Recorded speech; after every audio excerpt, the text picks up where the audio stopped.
Hello, I am Dr. Elizabeth Samantha Rothschild Judge. I am the founder and pastor of the Annunciation Holy Catholic and Apostolic Church. As well, I am the founder and chief executive officer of Corporate Law and Securities Incorporated. Today I wanted to explain to you business to business, what a B2B deal is, what a business to business deal is. And the reason I want to explain this out is because I did things the right way and my money is set up at the Internal Revenue Service. So I'm making business deals that have nothing to do with my personal social security number or my personal business. So let's take a look here really quickly. I have my church, which is Annunciation Holy Catholic and Apostolic Church, and I use the acronym AHCA Church. I also have my company, Corporate Law and Securities Incorporated, and I use the acronym CLAS.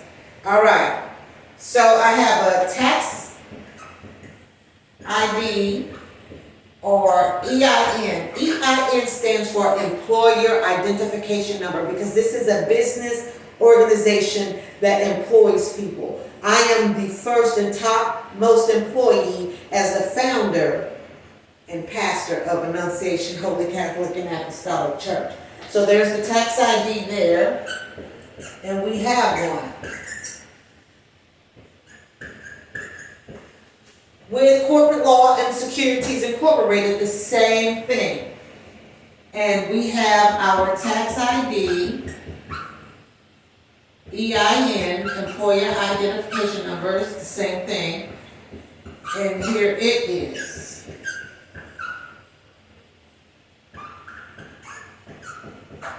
Now, this is important. I want to explain about a business-to-business deal. That means when I go in to negotiate business, the only information the other entity needs with whom I'm doing business is this: the name of the company, organization. The name of the company or organization, and the tax identification number. You know, if you go somewhere and they want your name and then they want your social security number. Okay, well, here's the business's name and this is the business's tax ID number.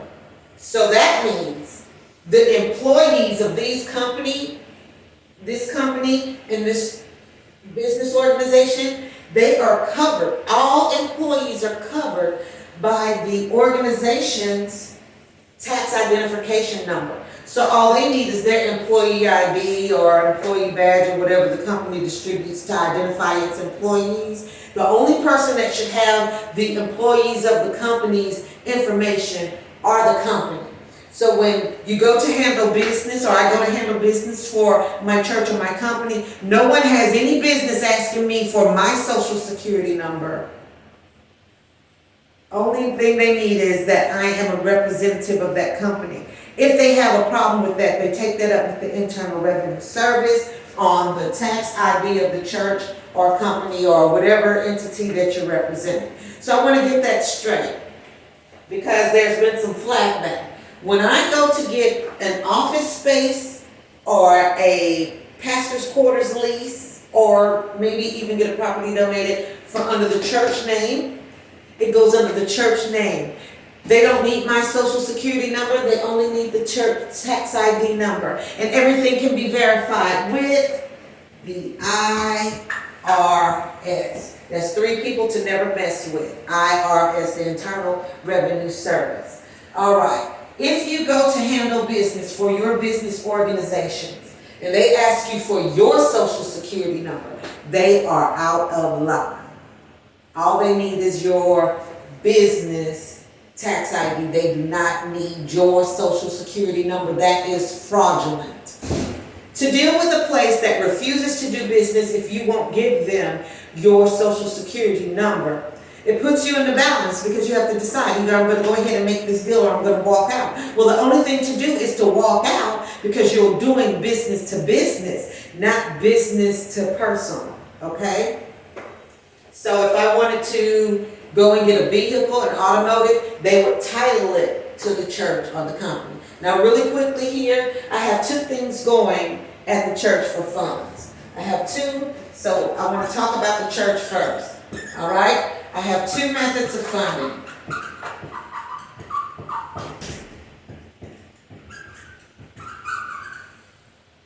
Those two methods, I have the church treasury, where there's monies that are laid up for the church and the treasuries for what the church was entitled to. And then there's the 501c3 tax exempt program. If someone wants to donate something into the church, well then it would go under the 501c3 program here, okay? What happens with that is that I give them paperwork, they turn it into the IRS, and they get a tax credit. If they don't owe any money to the IRS, then that tax credit can be cashed. Okay, it will be deposited as cash or sent in the form of a check. If they owe money, it's going to cover the balance. So some people could get a tax break and break even if they're owing about 20 grand and then they make about 20 grand in donations, then it balances out.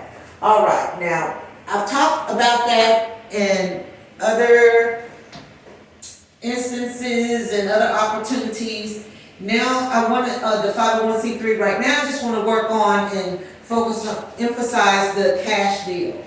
So say I want to get an apartment, and it works both ways. This is not talking about the 501c3 program. This is just talking about liquid assets.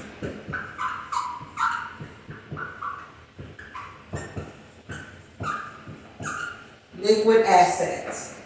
So I want to get a property, I want to get a car, I want to get whatever. What I need to do, if it were a property, what I need to do is a budget on the property. That would be if it was a lease or the sale price. Okay, then there would be utilities. There would be maintenance. And there will be upkeep. Okay, so how much am I paying the landscapers? How much do I have to pay in the utilities if I'm owning the property or if it's not all bills paid? Calculate that monthly rate. So say if all of that per month came to about $6,000 altogether, we multiply that by 12. And so we're coming to $72,000 a year. I would turn the paperwork into the IRS saying, this is the budget, and this is spent on this portion of the $72,000 goes to this portion goes to that, and the IRS would distribute or disperse the funds into accounts for accounts payable to cover that. And that goes for liquid assets, not just my company, it goes for the liquid assets of my church as well. So many people are having a problem with it. They get somewhere and a place demands their social security number. Well, that place is not of a high enough authority to understand how to run a business-to-business deal, and you don't want to get caught up with persons that don't know what they're doing anyway. Business is for real business persons, not for people that can just say, oh, I handle business, or they can go in and talk coins. We're talking big dollars, all right? So that's the operative thing for business to business, is that the name would be the name of the company or organization. And when they say social security number, okay, no, it's business to business. My personal is not necessary. So that means you got the name of the organization. And so then you need the EIN, the employer identification number. Not the employee's social security number, the employer identification number, which is this. And that is the liability adjustment there. That is the collateral for it. Now I just wanted to clear that up because there's so many misconceptions about it. You all have a great day.